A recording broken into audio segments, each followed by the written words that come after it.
Max Holloway defeats Dustin Poirier in the BMF title fight in Poirier's last UFC performance. In today's video, we'll be recapping all the events that you've seen live at UFC 318, Holloway versus Poirier 3.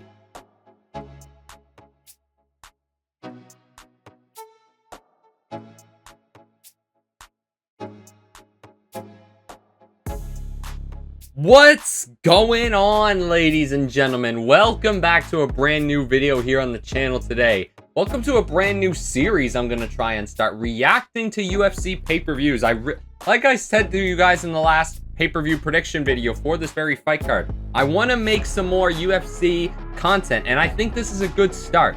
And we had a great card last night. I watched from Vettori and Allen all the way up to the main event, and it was a great night of fights. We're going to recap all those fights here today. So, yeah, this is a new style of video for me. I haven't done a UFC reaction video. I do like to recap the NASCAR races that I watch over my racing channel. If you like to watch racing, please go subscribe to that channel. I recommend it very, very much. But, yeah, let's get, down to business. So, obviously, last night was the last fight for the Diamond Dustin Poirier. One of my favorite fighters of all time. One of the first fights I watched as an MMA fan was these two's rematch in Atlanta at UFC 236.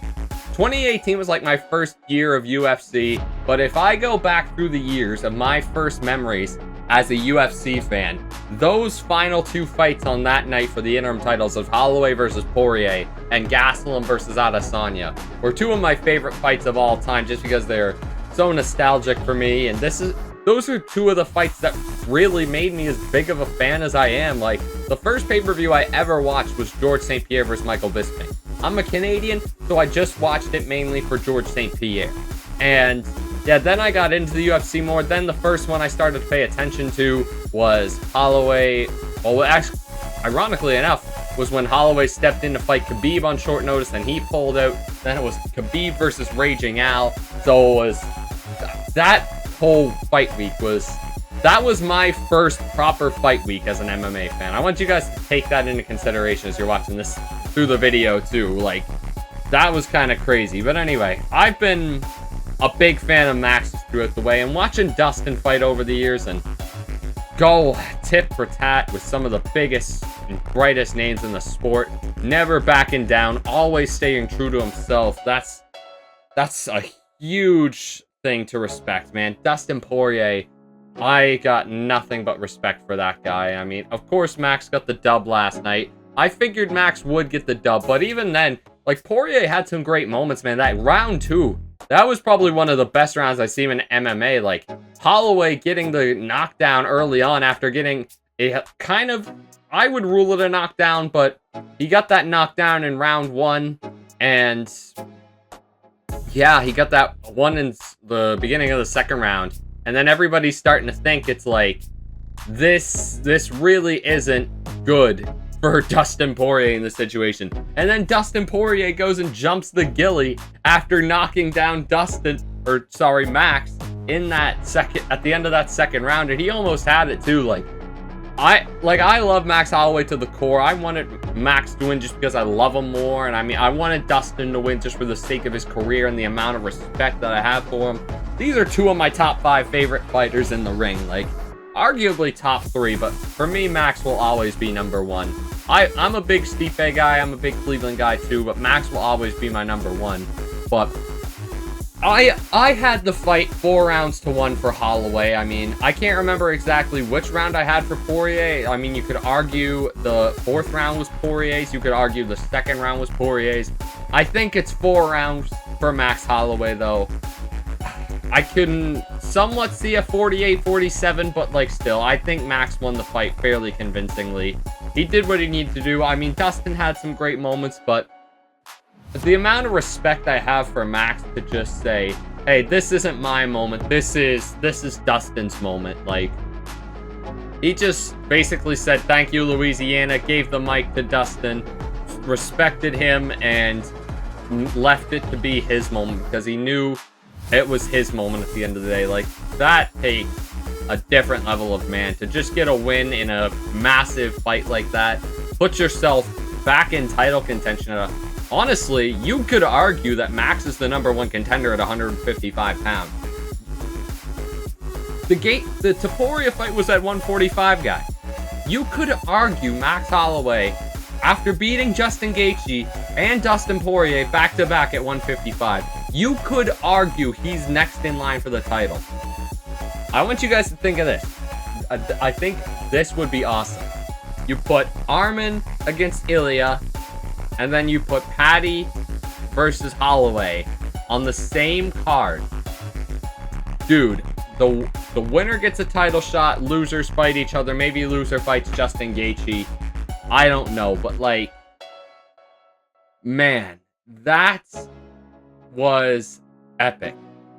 That would be so epic if that were to happen. But Blessed gets the job done against Dustin. I mean, that final stare down where they looked up at the clock, 10 seconds, tapped the gloves, then they just threw down. I mean, Dustin tried to clinch. He was like, man, Max was getting him there in those last couple seconds, and Dustin just kind of grabbed him and was like, man, I'll wrestle. I don't want to get beaten the shit out of. Like, that was honestly hilarious to watch. And yeah, man, it was a great fight for all that it lasted. I'm amazed that Dustin didn't get like a $100,000 bonus just for the sake of his career ending. Like, I knew coming into this fight Max was more than likely going to win, because those storybook endings for guys who they're having their retirement fight in their hometown, and they know it's their retirement fight getting in. Even the public knows that.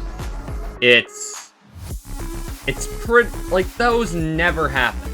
Those just never come together, it feels like. But at the end of the day, Max Holloway gets the win, and we get to celebrate the career of Dustin Poirier. I'd like to thank him for so many great memories over my years of watching him, man. He's been one of the most honest, most hardworking guys in MMA. He's someone that whenever he's fighting, you automatically get excited for that fight card because Dustin Poirier is on that card. So I'm super glad he got to have his moment. I'm super glad he had the fight that he did to go out on. It would have been nice for him to get that win, but like I say, it's rare that storybook endings happen, especially in mixed martial arts. Well, let's talk a bit about some other fights on that fight card. Paulo Costa versus Roman Kopylov.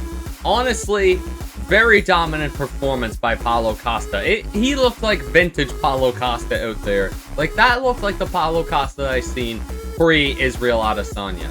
After Israel, Paulo Costa just never had the same confidence, never looked the same. I don't know if he took some extra secret juice for this fight, but Paulo Costa just seemed to be a different fighter. He was piecing up Roman Kopylov. He honestly handled him pretty easily, in my opinion, and that's something that's very rare to do. I mean, I know Fluffy Hernandez got the job against Kopylov too, but like, for Costa to go in there to put that good of a performance in against a young contender, I think that says a lot about the character of Paulo Costa. He called out Khamzat Chimaev after that fight. Obviously, Khamzat versus Dricus du Plessis is the next pay-per-view event. That's the next title fight at middleweight. Time will tell, but I mean, if Chimaev loses and Dricus du Plessis wins by accident or backflip for whatever cartoon-related finish, friggin', what's his face? Oh my god. What's his name?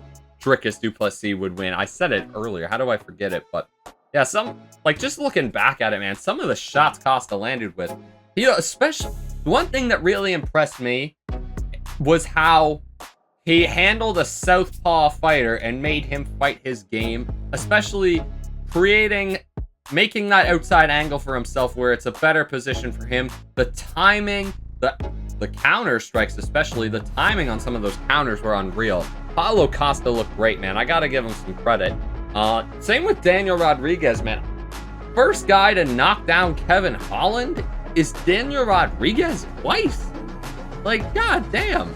Like, I honestly think Kevin Holland should have won this fight very convincingly, especially knowing D-Rod took that fight on short notice. Like, Kevin Holland, I mean, if he didn't get clipped there in the first round, I think he would have won this fight pretty easily, because he was winning he was doing his thing very well. He was piecing up with the jab, moving on different angles, working every which way. It was a great fight to watch for Kevin Holland, but then he just got clipped, and he never had that same confidence after him. He was just, after that moment, he was just like, okay, if I mess around too much with this guy, I'm gonna get clipped.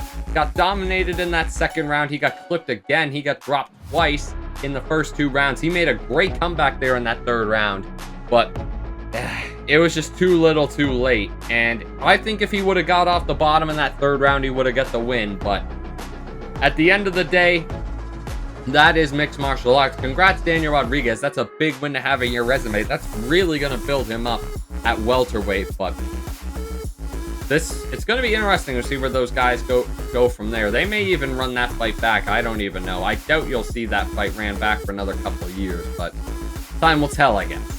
In terms of some of the other fights we've seen at UFC 318, Patricio Pitbull got his first win in mixed martial arts octagon of the UFC.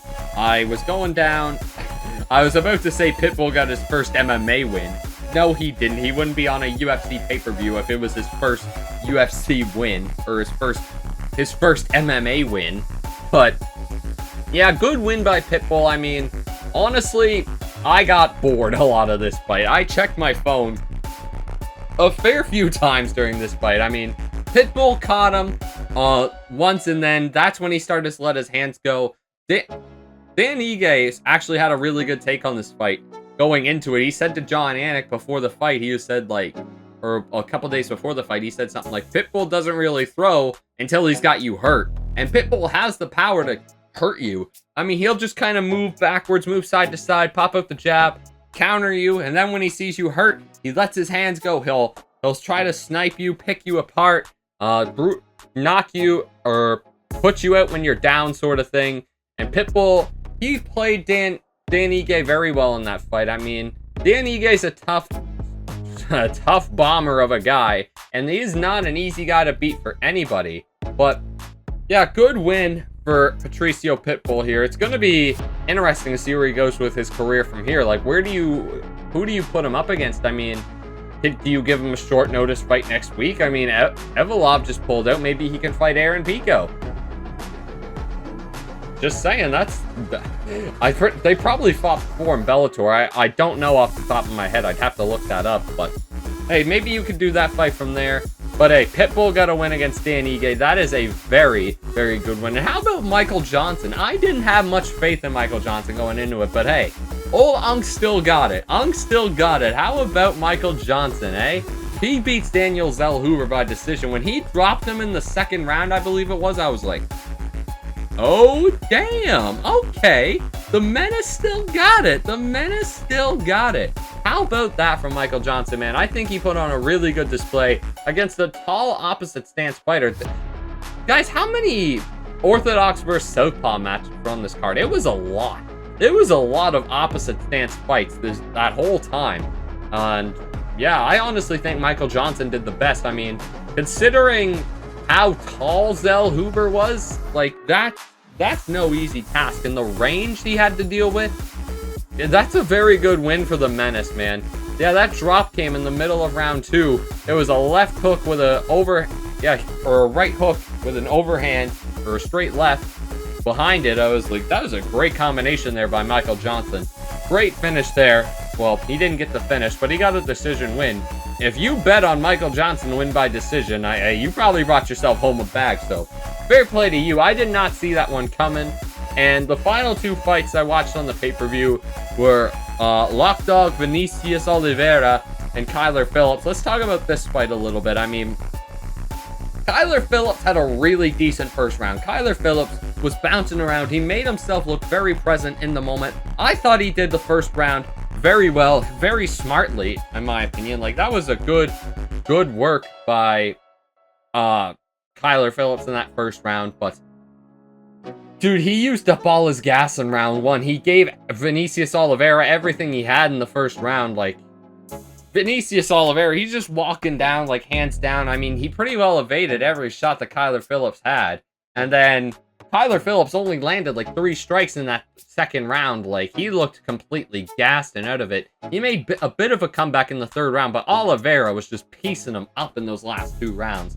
I would definitely give the 1st round to Kyler Phillips. It's an even round, but I mean, Kyler was the one putting in more work, landing more shots. I mean, Oliveira was probably the one landing the more significant shots. Like, yeah, he drops them there early in round 2. Kyler Phillips just never looked the same from that moment. So, good win for Lock Dog Oliveira. He's going to move up the bantamweight rankings after that one. Probably go to a number 11 or number 10. And how about Brendan Allen getting a win in his home state against an arch rival in Marvin Vettori, man? That was a banger of a fight. Those two went at it from bell to bell. The shots those two landed on each other, I was surprised neither of them went down.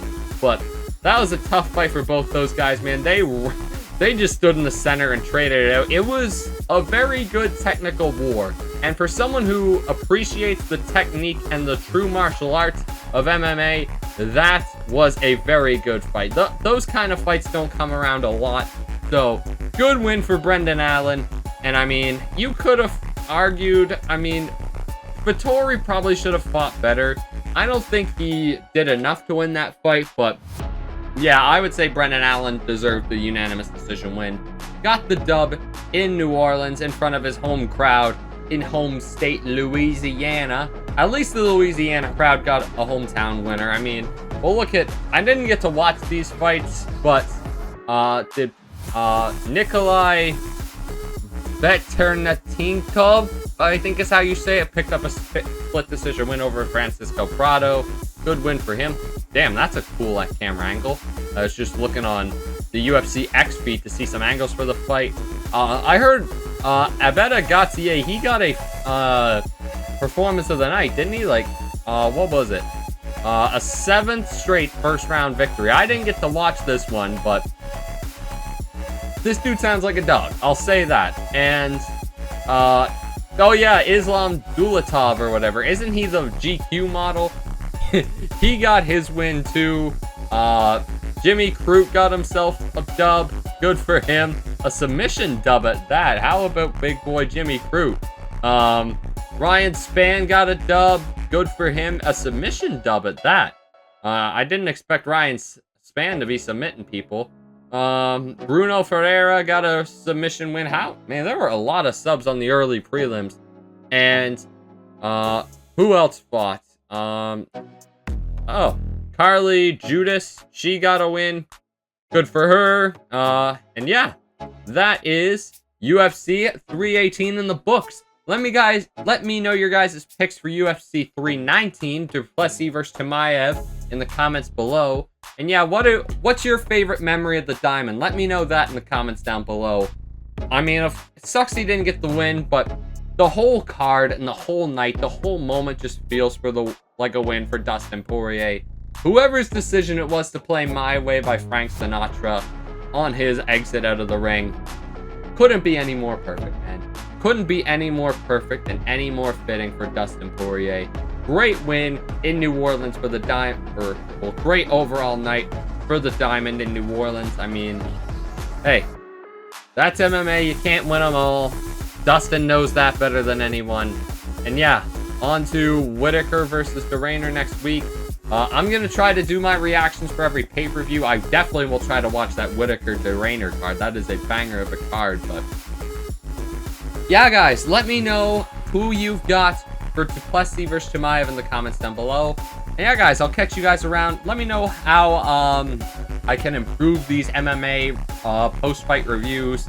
And yeah, just let me know, man. I definitely would love your advice. Where can I move forward from here? And yeah, hopefully you guys stick around and hopefully you guys enjoy this content. But until next time, guys, take care and peace.